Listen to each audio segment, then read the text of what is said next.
അപ്പോൾ ഒരു simple noodles recipe കണ്ടാലോ? എല്ലാവർക്കും ഉണ്ടാക്കാൻ അറിയുന്ന ഒരു സാധനമാണെങ്കിലും ഞാൻ ഉണ്ടാക്കുന്ന ഒരു ടൈപ്പ് എങ്ങനെയാണെന്ന് കാണിച്ചു തരാൻ വിചാരിച്ചു. അപ്പോൾ ഞാനിവിടെ എടുത്തിരിക്കുന്ന ടോപ്പ് റാമൻ്റെ നൂഡിൽസാണ്. വെജിറ്റബിൾസ് ആയിട്ട് സവാളയും ക്യാരറ്റും തക്കാളിയും. അപ്പോൾ നമുക്ക് ഉണ്ടാക്കാൻ തുടങ്ങിയാലോ? അപ്പോൾ ചീനച്ചട്ടിയിൽ കുറച്ച് എണ്ണ ഒഴിക്കുക ആദ്യം. പിന്നെ എണ്ണ ചൂടായതിനു ശേഷം അതിലേക്ക് സവാള ഇട്ട് കൊടുക്കുക. സവാള ഒന്ന് വാടി വരണം. അതിനുശേഷം ക്യാരറ്റ് ഇട്ട് കൊടുക്കുക. ക്യാരറ്റും അതേപോലെ തന്നെ ഒന്ന് വാടി വരണം. അതിനുശേഷം നമുക്ക് തക്കാളി ഇട്ട് കൊടുക്കുക. തക്കാളി അതേപോലെ ഒന്ന് ഉടഞ്ഞു വരണം. മൂന്നും ഒരുമിച്ചിട്ട് കൊടുക്കുക, അല്ലെങ്കിൽ എന്നെ പോലെ സെപ്പറേറ്റായി ഇട്ടാൽ മതി. അതിനുശേഷം ആവശ്യത്തിനുള്ള മുളക് പൊടി, അതേപോലെ തന്നെ ഗരം മസാല ഇടുമ്പോൾ നല്ലൊരു ഫ്ലേവർ കിട്ടും കേട്ടോ.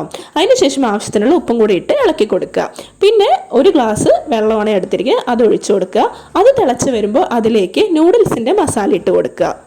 അതിൻ്റെ കൂടെ തന്നെ നൂഡിൽസും ഇടണം. അപ്പോൾ ഇത് റെഡി ആവാൻ ഒരു 5 മിനിറ്റ് തൊട്ട് 10 മിനിറ്റ് വരെ വെയിറ്റ് ചെയ്യണം.